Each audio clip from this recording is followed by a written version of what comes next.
Hi everyone, welcome back to Neurodifference.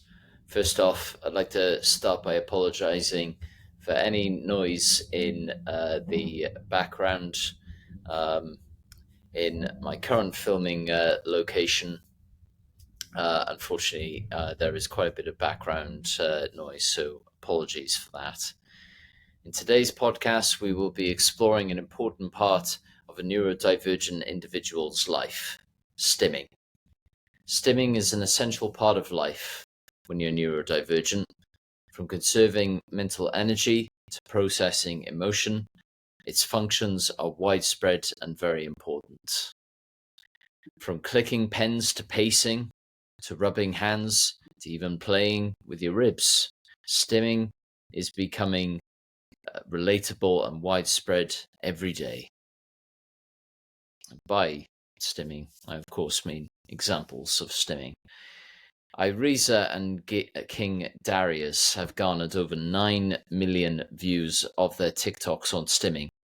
That is over twice the estimated population of the UK whose lives are impacted by autism every day. So today, I want to talk about stimming, how TikTok has unmasked it, what it means for self-regulation, and what lessons we can all take away. To recap, stimming is short for self-stimulatory behavior. It's rocking, humming, tapping, movements that help regulate emotion, focus, or sensory input. Neuroclassic writer Lauren Melissa Elzy puts it, stimming is not something to hide. It's how autistic people calm, focus, or even express joy. I would agree with this wholeheartedly. When I feel joy, I pace or jog. It is part of my self-expression. I think that this isn't just the case for people who are autistic. I reckon it applies to neurodivergent people in general. When I was a kid, I would bounce on the trampoline. And there's two stims already. A mate of mine likes to stim using his ribs. I have to update you on what exactly that stim is in a later podcast. His mum told me many see it as weird. Professionals have tried to train people out of stims for many years too. However, I think it's safe to say it's been normalized by TikTok. I would encourage everyone watching this podcast to check out Irisa and King Darius on TikTok.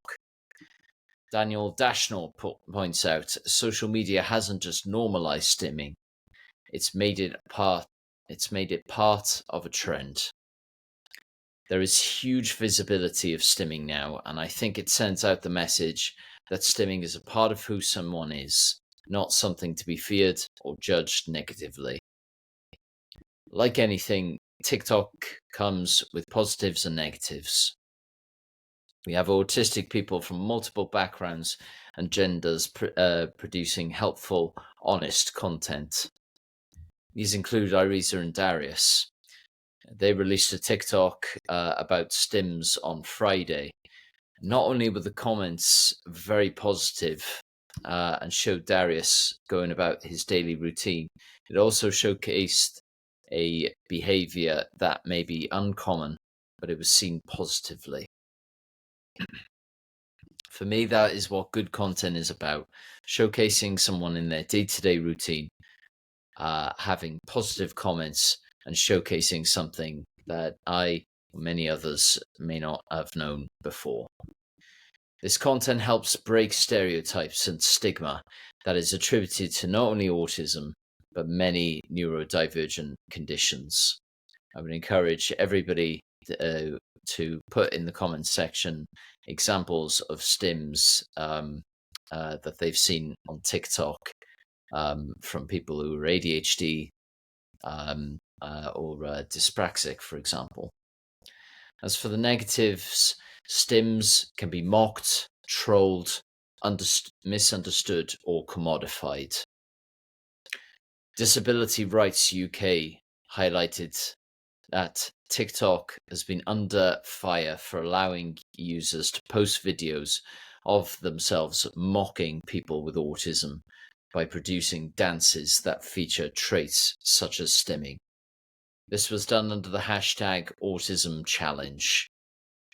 So too, Rain Man introduced norms that autistic or neurodivergent people were socially incapable, which is not the case in my experience. And it leads me to a question: who owns this narrative? Or what do we risk losing? While TikTok shines a much needed and beneficial spotlight on stimming, we must ask ourselves, who owns the narrative? Is it the autistic creator or the algorithm? I'd like to take a step back and consider a question. Why does stimming matter in daily life? It not only is how neurodivergent people cope with the world, but it impacts on our very ability to interact with the world too. Without stimming, my anxiety heightens. I focus less until my focus shatters completely. For many of my peers, meltdowns happen.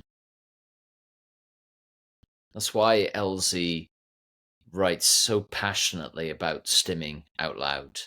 The act of rocking, tapping, flapping, it reduces stress, sharpens focus, and brings calm. I couldn't agree more. So the hack that I'm about to deliver to you, it is so important people embrace stimming and to accept it as necessary. I reckon that should be on a t-shirt or a bumper sticker. Finding stims that suit the person's requirements and one where they can regulate without shame is essential.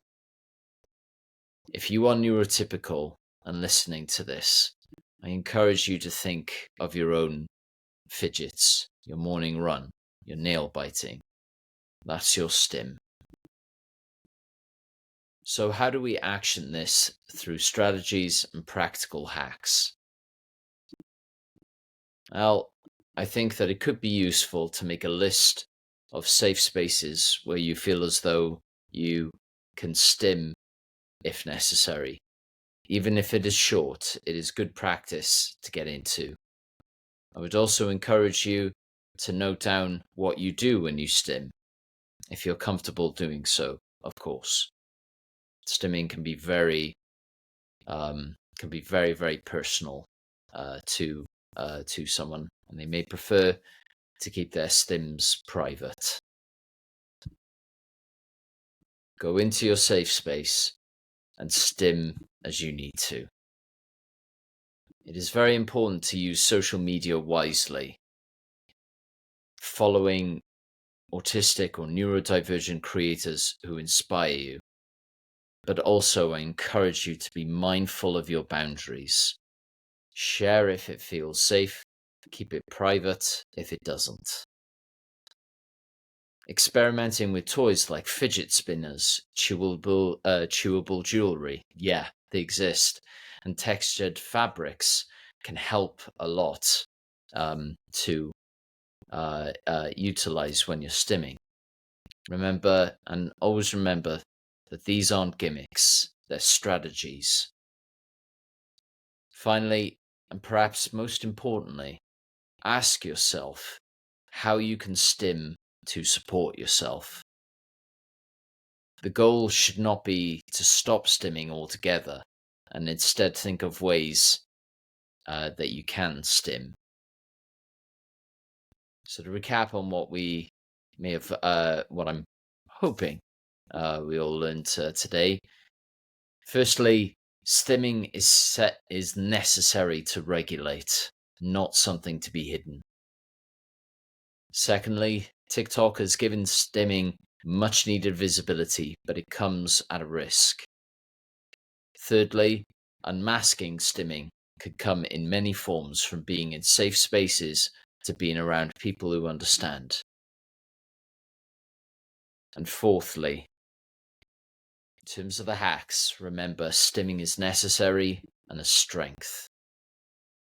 I have included links in the video description to websites like Neuroclastic, as well as well-known people on TikTok in the video description. Please make use of them if you wish to dive deeper into this interesting subject. I challenge all of you to add one space where you feel comfortable stimming, or explain the concept and an example of a stim. Could be for you or anyone. Remember, there are many examples of stimming on TikTok. Thank you for listening to Neurodifference. If this episode resonated, please do me a massive favor, share it with a friend, subscribe, and join me next time as we shine a light on neurodivergent conditions and make a positive neurodifference in the world.